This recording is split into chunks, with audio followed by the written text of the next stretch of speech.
ಎಲ್ಲರನ್ನೂ ಸಮವಾಗಿ ನೋಡೋಕ್ಕೆ ಇದು ಮಾಡೋದಲ್ಲ. ಅದೇ ಥರ ಇಲ್ಲಿ ನಮ್ಮ ದೇಶದಲ್ಲೂ ಅದೇ ಥರ ಆದರೆ ಚೆನ್ನಾಗಿರುತ್ತೆ.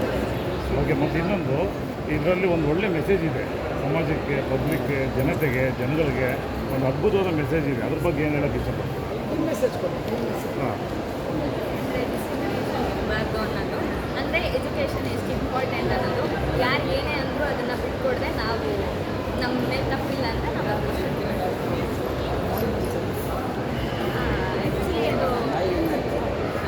ಅದು ಸ್ಟಾರ್ಟಿಂಗಲ್ಲಿ ತೀರ್ಕೊಂಡಿರುತ್ತೆ, ಅವರು ಸಾಕೋರಿಗೆ ಎಷ್ಟು ಪ್ರೀತಿ ಇರುತ್ತೆ ಅನ್ನೋದಲ್ಲಿ ತೋರಿಸುತ್ತೆ. ಆಮೇಲೆ ಅದು ದೇವ್ರನ್ನ ಇಂಡಿಕೇಟ್ ಮಾಡಿರೋದ್ರಿಂದ ಅದು ನಾವು ಒಳ್ಳೇದೇ ಬಯಸಿದ್ರೆ ನಮ್ಗೆ ಒಳ್ಳೆಯದೇ ಆಗುತ್ತೆ ಅನ್ನೋದು. Thank you. ನಿಮ್ಮ ಫ್ರೆಂಡ್ಸ್ಗೆಲ್ಲ ಹೇಳಿ.